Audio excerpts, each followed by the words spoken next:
Hi there. Welcome to The Professional Creative. This episode is all about asking the right questions.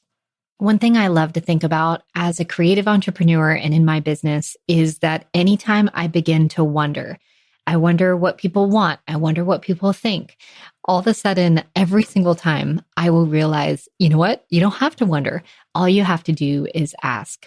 Some of the most successful businesses in the world have gotten to their level of success by doing nothing more than asking what their audience wants and serving it up to them over and over and over again. And so this concept of asking is so simple and it's so enlightening. And so in this episode, I want to outline all the different ways that we ask our audience, what our favorite questions are to ask in surveys, and 3 examples of how we've done this in our business. I'm Bonnie Christine, and this is where all things creativity, design, business, and marketing unite. I'm a mama living in a tiny town tucked right inside the Smoky Mountains, running a multi-7-figure business, doing the most creative and impactful work of my life. But when I first set out to become an entrepreneur, I was struggling to make ends meet and wrestling with how to accomplish my biggest dream of becoming a fabric designer. Fast forward to today, I'm not only licensing my artwork all over the world, but also teaching others how to design their creative life and experience the same success. I'm here to help you spend your life doing something that lights you up. I'll help you build a creative business that also creates an impact, changes people's lives, gives you all of the freedom you want, and is wildly profitable. Welcome to the Professional Creative Podcast. First, I have to tell you a story. This story is about the importance of asking the right questions, my friends. Okay. So last year, at our team strategy session, I always love doing something super special. I love to surprise and delight with a kind of an event or an activity, and no one knows what it is. We've gone ziplining before. We've done art projects before. We've done things like rented e-bikes. And so nobody ever knows what they're up for. And I think this is so much fun. So last year, what we did is that I worked with Erin on my team, who's my events planner. She's incredible at this, to kind of source some ideas for the place we were going. We were going to Charleston. And so she sent me a bunch of ideas, and one of them was a boat ride. And it was like this link sent me to this beautiful Charleston yacht at sunset. The website sold me right away. The homepage was stunning. It was an insanely beautiful setting with the yacht and the golden light bouncing off the water and the whole thing. I was like, yes, this is what we're doing. It reminded me of a Nicholas Sparks movie. Let's go. So I gave Erin the green light to rent the boat, plan the surprise, and keep everything under wraps until the big reveal. So I asked, let me be very clear. I asked no questions. I said, I love this. Let's go. So when the time came, we all loaded up into this big kind of bus and we headed to the marina. The team had no idea what was happening, and I was so thrilled for the moment. I could hardly wait. And so we turned this corner and everyone started to see these big, beautiful boats. And I said, ladies, we're going on a yacht. And so everyone squealed and started to cheer. They were so excited. Except Erin didn't really cheer and squeal. And I didn't really notice at the time, but looking back, she was just kind of sitting there looking at me. And I was like, okay. So we start walking past these gorgeous yachts. They're pristine and massive and luxurious. And we just keep walking and we keep walking and we keep walking. And then we reached our yacht. And my friends, it was not a yacht. It was a very, very small, very casual, we're going to call it like pontoon boat with no roof. And so I played it cool. I was like, okay. And so, here we go. We got like this charcuterie board. We're all like moving around each other because it really is the size of a pontoon boat. And Tessie is like thinking to herself, she tells me later, she's like, oh, this must be the boat that's going to take us to the yacht. And so at one point on the boat ride, I just go sit over next to Erin. We're like 10 minutes in. And I said, Erin, is this what you thought it would be? And without hesitation, she said, yes, Bonnie, I tried to tell you that it's not a yacht. And everyone heard her say that. And we all started dying laughing. Everyone was like, wait, what? So we called it out. We're like, this is not what we thought it was going to be. And we laughed and laughed and laughed. And now it's this ongoing joke. So every time I try to plan something for the team, they all make a joke that it's going to be a great yacht, and they've never let me live it down. This is my point. It's so important to ask questions. It's so important to ask the right questions. And a perfect example of how asking instead of assuming could have helped in my particular situation. The real problem is when we assume what our people want, which is where I'm going to take this conversation. The stakes in Charleston, they were low. But when it comes to running our business and knowing our audience, the risk is not worth taking. And so that's why today I want to talk about this. In fact, I'll tell you this kind of secret. In my world, I have a lot of creative entrepreneurs, and the success of things like launches are all over the board. Some are insanely successful, beautiful, amazing, impactful launches. And sometimes people launch and really it falls flat and they're not sure why, and they're tired and disappointed. And so here's one kind of common denominator is that I don't know of a launch that has failed when the launch was delivering on the very thing that they had been asked for again and again and again. The time where I see launches fail is when someone launches something when, quite frankly, they were never asked for the product. And this is so easy to fall into. I've done it myself so many times because we think we know, and oftentimes we just don't. It's easy to fall into this trap. You know, our calendars are full. We've got events and newsletters and collaborations and travel and all of these things. And it's just like there's a bit of juggling. And sometimes we miss the mark and the most important part of slowing down to really be intentional. We build something beautiful that no one really needs. We send emails that feel like noise instead of value. We host an event, but don't know what resonated most. That's where surveys come in, and they've helped us ask better questions and listen with intention. And that has therefore fueled so much of our success. So before I get into it, I've compiled a few of our very most effective survey questions for you in a free download for today's episode. So head on over to theprofessionalcreative.com to download that again for today's episode. And you can use that as a starting point so that you don't have to wonder what questions to ask.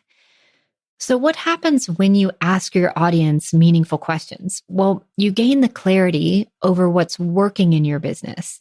What is your bread and butter? What should you keep investing in? You also discover blind spots in your business strategy. What's not working, and what do you need to pivot away from or refine?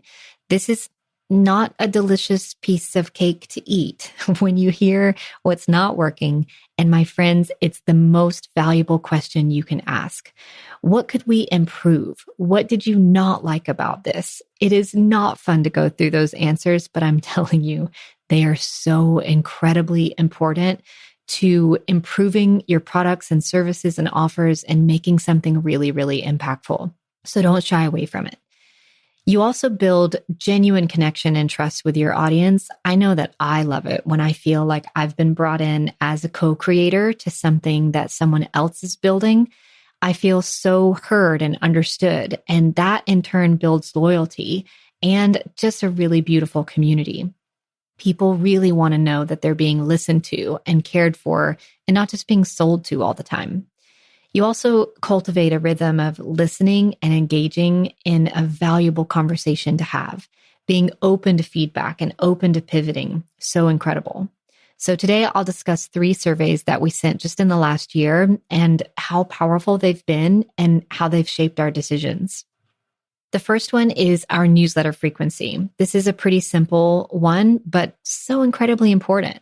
So last year we started a bi-weekly newsletter. And so biweekly is one of those words that really annoy me because did you know that it means either twice a week or every other week? Like, Couldn't we come up with another word? So for us, it means every other week. So twice a month. We actually run 2 biweekly newsletters. So if you're signed up for both of them, you get an email every single week.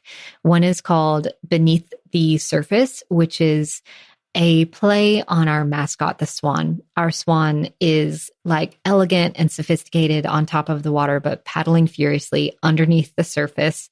And so this newsletter is for creative entrepreneurs, and it's a real behind the scenes of the gears that are running underneath the surface of our business, specific for creative entrepreneurs. The other one is Secrets of the Studio, and this one is specifically developed for surface pattern designers. So it's industry news, industry insight into surface pattern design. If you want to sign up for either of them, you can do so. They're free. Just head over to bonniechristine.com/newsletters. bonniechristine.com/newsletters, and you can choose which one you want to receive or both. We love writing them. And so one of the things that I was curious about is whether the cadence was too much or not enough. We found ourselves kind of asking this question and thinking about it and going back and forth. And I was like, we should just ask. So at the bottom of one of our emails, we inserted a survey, which you can do with Kit, by the way, which I love.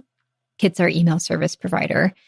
And so I popped in this survey. It said, I would love your feedback. How do you feel about the cadence of our newsletters every other week?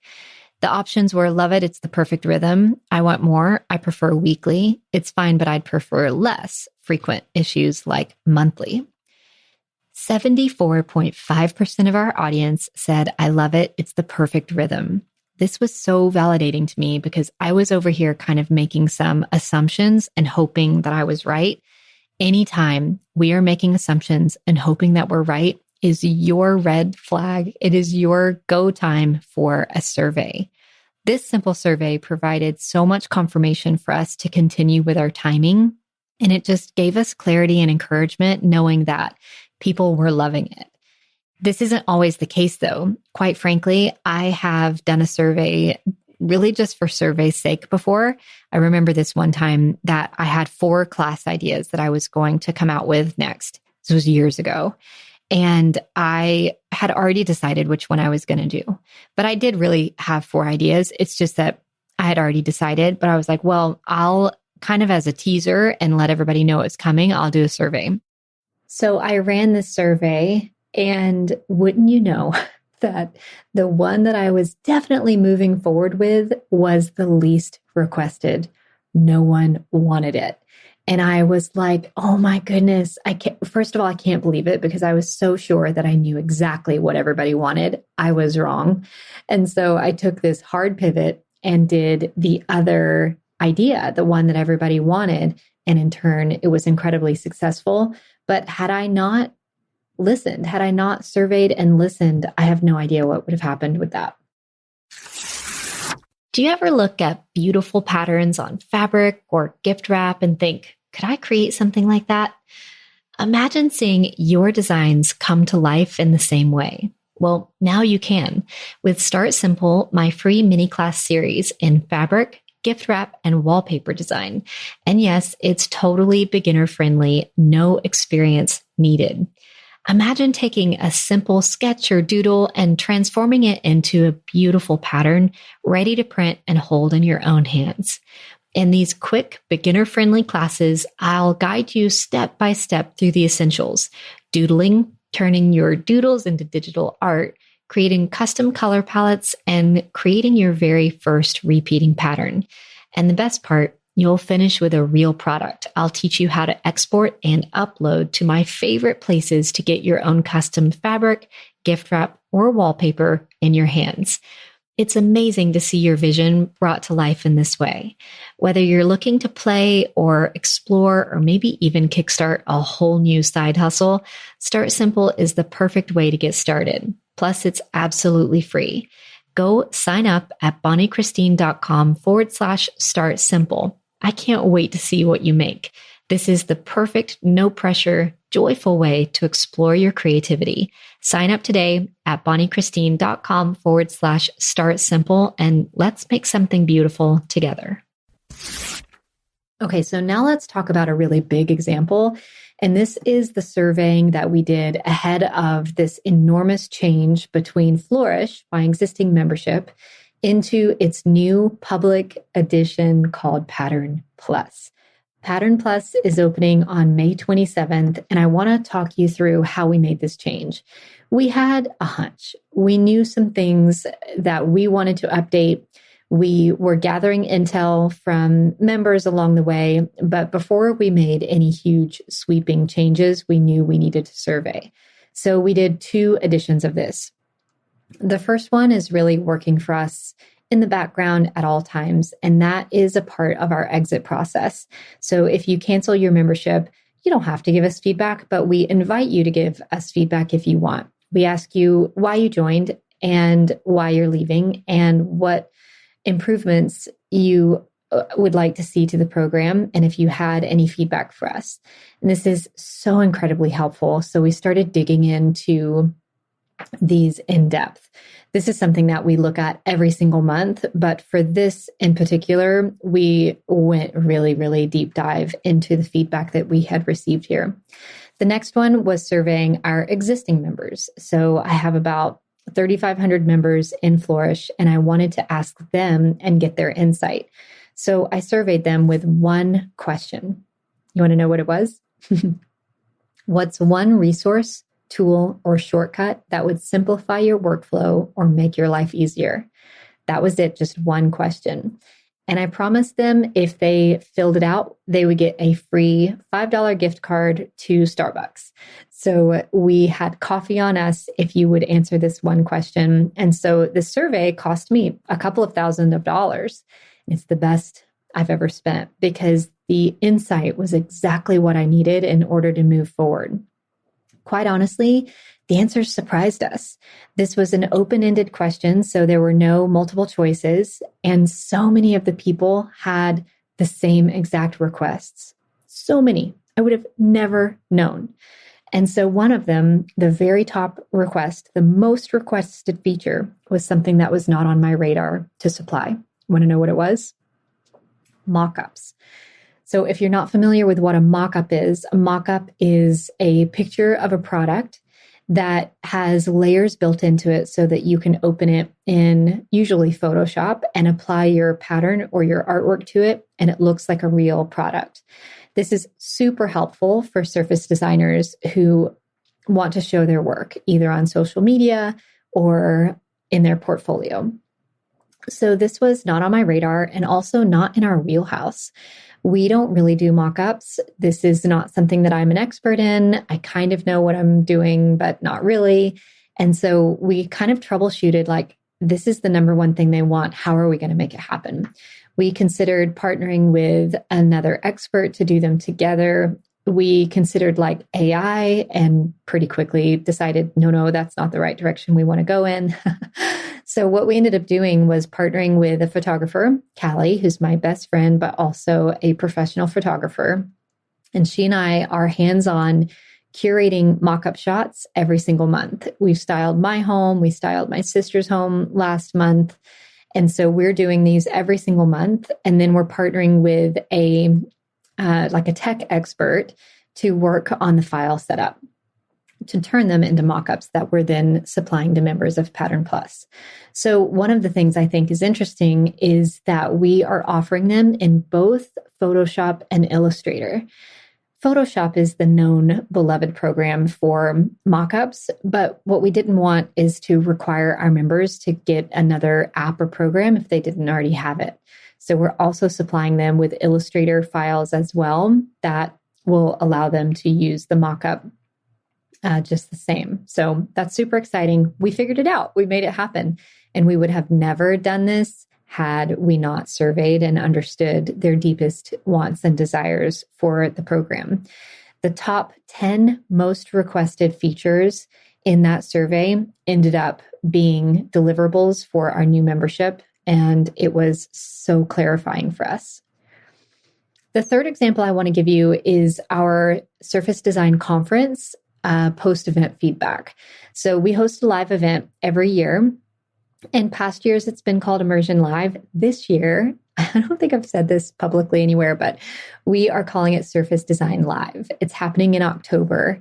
And we love this program. We love this event so much. It's really an opportunity for us to just bring everyone together and talk about our industry. So we always host a post-event survey because we want to hear what you loved, what we can improve, and what you would like in future events, which is so important to include.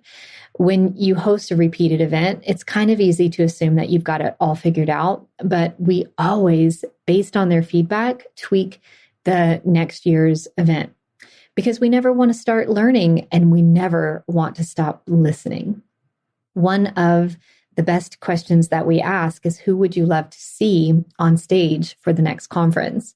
And this helps us in our brainstorming. Like, it gives us a really great jumping off point. These are the people that the people have asked for. So let's start there. So a few questions that we've included in this survey are, how would you rate your overall experience? What made you choose to attend the conference this year? Which 3 sessions did you find the most helpful or inspiring? And again, who would you love to see speak at the event in the future? So this survey and the takeaways, it helps us refine the event and experience year over year because we really do pivot with pricing and timing and speaking topics, all based on feedback, never on assumptions. These 3 surveys I've shared above are all external ones that we send to our audience, but we do internal surveys as well. Our immersion launch every year, we always survey our internal team as a post-op. So what worked, what didn't, what do we need to refine so that we can take that and really learn from it the following year. So we send so many surveys throughout the year for multiple different reasons, but we have a bit of a framework. Every single survey has these things in common. The first one is that we keep things simple. We try to keep surveys simple for our team and for our audience. We use Google Forms. That's a pretty simple system. It functions super well. It's recognizable for most people. There are a bunch of other options as well. One that we love is Typeform. There's always SurveyMonkey as well. But we love a good old Google form. We find that it works really well and you aren't charged per usage, which is also nice. We like to keep our surveys as short and sweet as possible. 2 to 5 questions is great. Sometimes it's got to be more, but try to keep it simple and easy ask for people. We focus on clarity and specificity. So we prioritize asking clear, direct questions. If we want to gauge, we provide a scale for people, like let's say from 1 to 5, how would you rate? If we want to hear their thoughts or options, we bullet out options so that they have something to get started with. If we want to hear their top 3 speakers, for instance, we provide all of the speakers so that they don't need to look up or recall the names. You want to make it easy for your audience to take the survey. And then from a specificity standpoint, we try to keep each survey specific to our particular end goal. Is that around the podcast? Is it around our email newsletter frequency? Is it around our membership? Is it around our conference? And we always say thank you. We always look to say thank you because someone being willing to take even a moment out of their day to provide feedback to us is such an incredible gift. So we always try to say thank you. We try to say thank you in our words, in our actions, and sometimes again with something like a Starbucks gift card.